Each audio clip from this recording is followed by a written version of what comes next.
Այս անգամ համ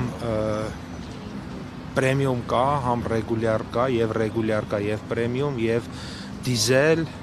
ու էլի նախնական գնահատականներով պետքա գինը մեր իմացած շուկայականից մի 80 դրամ էժան լինի։ Իսկ որ տնտեսվարողներն են այս անգամ Այն նույն տնտեսվարողները, որոնք նախորդ անգամ են։ Իսկ դա ինչպես է որոշվում, թե որ տնտեսվարողները պետք է Ով ուզի կարա գնա բերի, ազատ է։ Ես բանակցության վրա է, էլի, այսինքն եւ ուղղակի այդտեղ մեր հարցը ես հասկանում եմ հարցի ենթատեքստը, ես կարծում եմ, որ պետքա մեր մյուս ներմուծողները իրանք բանակցեն եւ իրենց ավելի էժան գին ստանան իրենց մատակարարներից, որովհետեւ եթե հայկական շուկայում հայտնվում է 80-100 դրամ ավելի էժան մրցակից ապրանք, բնականաբար իրենք պետք է գնան այդքանը բացատրեն իրենց մատակարարներին, ասեն, որ մենք եւս պետք է էժան գին ունենանք, ու իրենք էլ փորձեն իրենց ծախսերը օպտիմալացնեն, մրցունակ գին տան, որի արդյունքում, ասենք, մեր քաղաքացին ի վերջո, այո, 80, 100 կամ 60 դրամ ավելի էժան վառելիք ունենա, որը բնականաբար կազդելու է ընդհանուր բարեկեցության վրա, եւ թամապես մրցունակության վրա, որովհետեւ տեսեք դիզելային վառելիքը եթե իրենք 80 դրամ էժան եղավ, այդ նշանակում է տրակտորը, որը հող է վարելու մարտ ամսին կամ փետրվար ամսին կամ ապրիլ ամսին ինքը 20% ավելի քիչ դիզելային վառելիքա ծախսելու փողի տեսանկյունից։ Հետևաբար այդքան ավելի ծախսը պակասելու է եւ այդպես շարունակ։ Պարոն Պապյան, ներեցեք մի փոքրուց միացանք,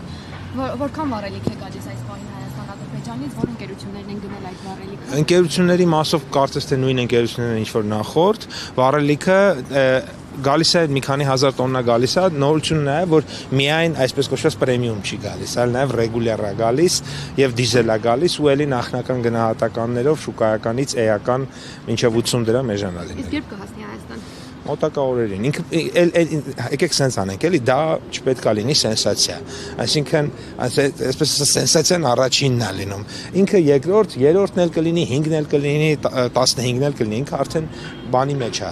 Ես նույնիսկ անկեղծ ասեմ, ես այլևս այդ process-ով չեմ զբաղվելու, որովհետև ինքը ռելսերի վրա ընկած է, ոնց որ չեմ զբաղվում, չգիտեմ, որևէ բիզնես, երբ որ Չինաստանից ինչ որ բան ա բերում, էլի, այսինքն այդ ինքը արդեն ռելսի վրա ընկած է եւ կգնա։ Պարոն Պապյան, իսկ կրկին թրեյդինգային ընկերությունից է գմել թե այլ ընկերությունից տեղեկությունները։ Մեխանիզմը որքան գիտեմ նույն տրամաբանությամբ ոնց որ նախորդն է եղել։